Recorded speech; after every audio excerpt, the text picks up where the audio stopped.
Habang nagkakaedad tayo, andyan na yung nagkakaroon tayo ng pangangalay, pamamanhid. Kasama na rin ang pagkaroon ng rayuma o kahit ano pa. Dito sa ating gagawin, ito'y napakasimple, all natural, na nagbibigay ginhawa sa ating pakiramdam. Dito nga po, ang luya ay napakainam nito para sa atin. Bukod pa dyan, ang benepisyong dala nito. Kahit kaunting luya lamang din po at ikat lang ito sa pahaba. Kung meron po kayong mga bote o yung roll-on style po ay pwede nating gamitin. At kung mapapansin nyo dito sa pinakabote, nilagay ko mismo yung kinat natin na ginger po o yung luya. At pagkatapos po, naglagay ako ng 4 na pirasong cloves po, ilagay doon mismo sa bote kasama ng luya.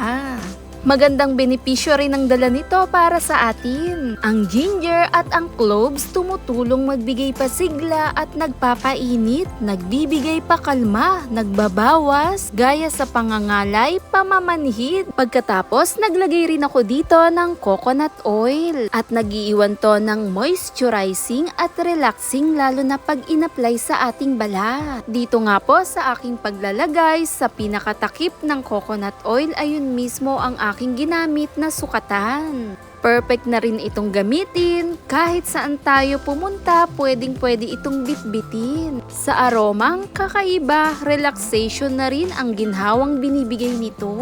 Perfect ang benepisyong dala ng cloves, ginger kasama ng coconut oil na siyang magbabalance. Natural relief na rin ito para sa kasukasuhan, ngalay, pamamanhid o kahit para yuma, pwedeng igamitin. At heto'y napakasimple para sa kasukasuhan, magbibigay ginhawa.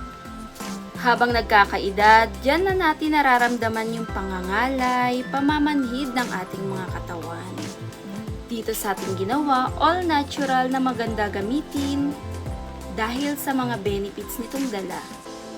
Tumutulong, lalo na magbigay ginhawa sa atin. Kadalasan sa kamay ko yung namamanhid. Ilagay lamang ito. Kaya kung may mga ganito kayong bote, parol, pwede nyo itong gamitin, yung mga roll-on style. Tapos, ilagay lang to sa parte kung saan yung nangangalay at dahan-dahan mo lang itong i-massage. Maganda ang benepisyong dala ng cloves lalo sa ating balat. Bukod pa dyan, tumutulong din to lalo sa mga kasukasuhan natin. At i-massage lang. Kahit sa parte ng katawan natin, pwede to.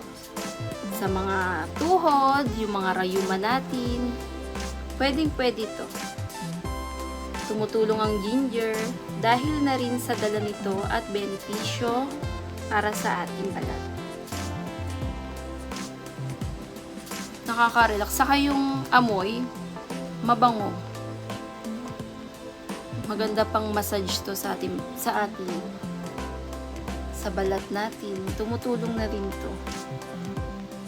Hindi siya dry lalo pag ginamit. Sa balikat, sa likod, o kahit sa parte ng katawan. Pwedeng-pwede ito. Napakasimple, organic na rin siya, at natural ang dala para sa ating balat. Thanks for watching, guys!